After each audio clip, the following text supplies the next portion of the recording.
Well, good day, YouTube, and welcome to another episode of the Albino Rhino Beer Review. Today we're drinking a beer. What else do we do on the Albino Rhino Beer Review?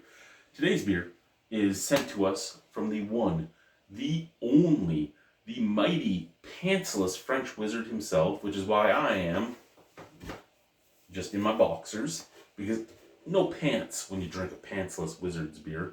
This is from... it's from a brew pub in Gatineau. It's from Derive, which is a brasserie artisanale. There's a Stout à l'Avoine, which would be, it's an oatmeal stout. Now, it says 5% alcohol on the can. It says 5.5% alcohol on Untapped. That's as far as I've gotten on the Untapped. I do know that 3 of my friends have tried it.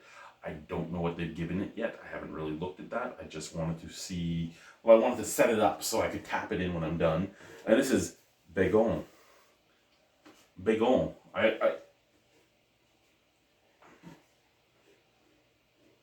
My French was really good at one point in my life. And then I didn't use French for a very long time. To the point where I can usually get the gist of what's being said to me, but I can't really respond back. At least not in French. I can respond back in English, usually, fuck yourselves. But that's me making fun of my conversations with my buddy Dave and Dan when I was up in Pevernatook. But even living in Quebec, I was in Nunavik, so first language was Inuktitut, then English, then French, and the only people that really spoke French first were Quebec locals that were up there. So spoke a little bit of French here and there with Dave and his uncle Dan, but not a lot. And most of my French was arguing back and forth about the translation of things, like when they were arguing with me about slippers, because they were like, oh, what are they in English? Pantoufles. They go on your feet before you go to bed. Pantoufles. I'm like, slippers? Yeah, slippers. Why don't you just call them pantoufles? It's easier. I go, pantouf. Pantouf. Slippers. They're about the same. I think slippers is easier than pantoufles. Because when you say pantoufles, I think of pontoons. But yeah, so we would argue back and forth. It was great, right? Because we were both just being stereotypical to each other, and we were doing it on purpose. And it was fun dealing with them. It's a lot the same as when me and Guy get going, and I'm like, what the fuck did you just say? Or he does the same type of thing to me. So it's great. Guy runs Drinking in Canada, because everybody needs a little dick inside you. Or dick in your life, or whatever. Formerly of Beer Guy Reviews, or Beer Guy Reviews, if you will. Great guy. He did the first few logos for the Albino Rhino Beer Festival. He was in a lot of dual reviews with me. We've been to a lot of breweries together. He's who I met Radar through, who is another great guy. Awesome, and I really appreciate you sending this to me. I will try and get something back to you, or we will try and get a visit together, and I'll take you out on the town, the great big metropolis known as Regina. Maybe we can go to Saskatoon, Warman, Nokomis. Maybe somebody will have bought the brewery in Lumsden by then. I don't think it's going to be me, but maybe somebody will have. Okay, so we're looking at this oatmeal stout.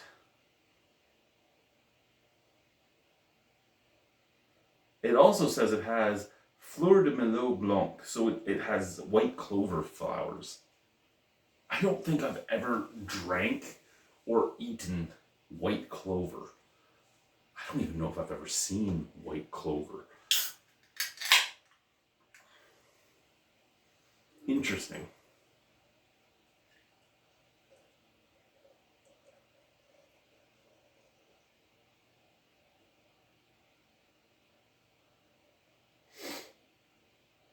And because this is a beer from Quebec,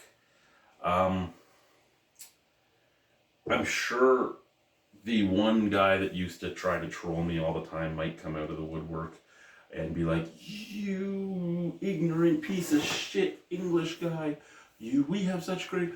Yeah, I respect your culture. I respect your language. I do my horrible pronunciation on purpose. It's been an inside joke since the day we started doing French beers. Again, when I was in high school, I was looking at getting a bilingual certificate and all that, and then I was like, you know what? I don't want to work for the government, and I'm not going to move to Quebec, so I don't really need this. Just like a lot of people in Quebec now, especially with the new language laws, are like, I don't want to work for the Canadian government. I'm not leaving Quebec. I don't have to learn English. So it's kind of a double edge right there, man. Don't give me your bullshit. If you're going to come at me with really broken English, that tells me exactly that, right? Like I don't care. I'm trying to be a dink on purpose. Again, it's an inside joke for myself and my friends of French descent that do watch this channel. And if you don't like that, that's great. But if you're going to talk to me about respect our language and learn our language, but not actually respecting or learning my language so that it comes off almost as bad as what I purposely do, well, I don't know what you want. But the reason I brought all that up, the reason we've digressed so much, is that it's on Boulevard St. Joseph in Gatineau, Quebec. I've been on St. Joseph's. It has a horge and a pont, so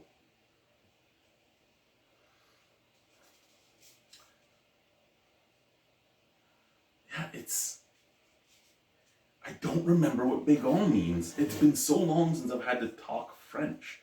But he looks like he is on. Well, I mean, some people, because of the vibrations, might think it's a snowmobile, but it looks like he's on like a sled. But there's a fish jumping out of the water, so it's not a sled. It's a boat. It's a boat. It's a boat, and he has a fishing rod that has a lantern on the front of it. The reason I was talking was I was letting the head fade away. Head's gone now. So let's get into this, shall we?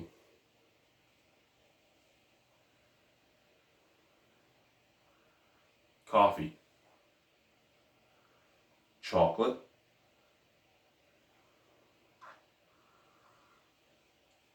A floral note, and it almost smells like honey. No, caramel, not honey. So caramel, chocolate, a little bit of coffee, a little bit of a floral note, which is weird to me to get on a stout. Woo!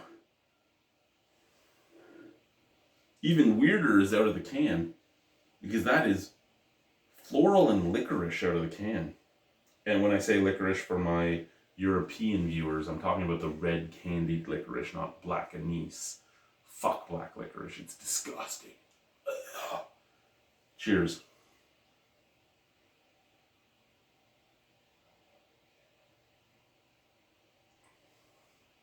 Oh my. Okay. So, realistically, this beer should have more body to it than it does. It's weird because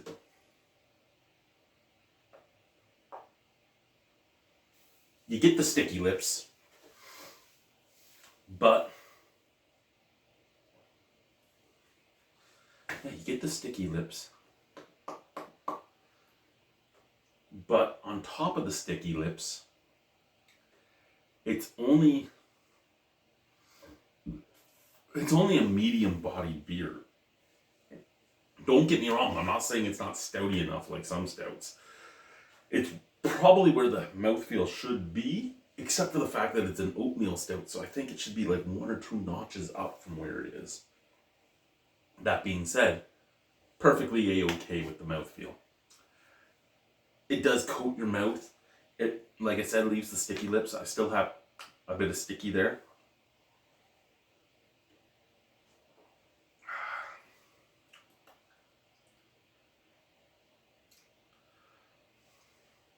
caramel, coffee, burnt wood, tiny touch of cherry,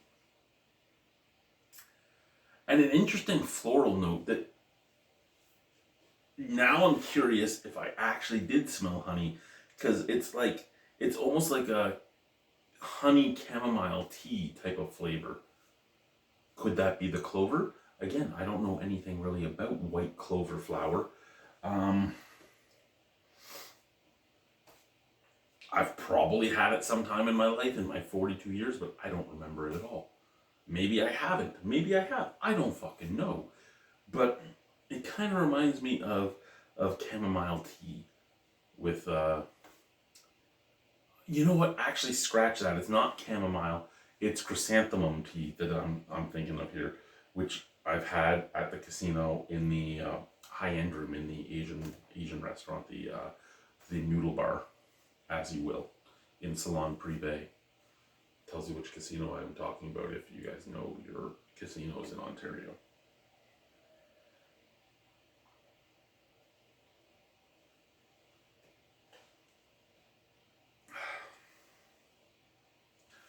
I could sit down and drink this one all the time.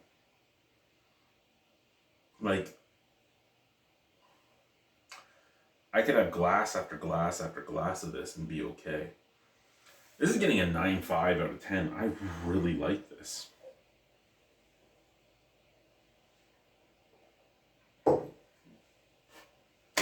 Thank you, everybody. Thank you, Guy. That was Bégon from A la Derive. Derive.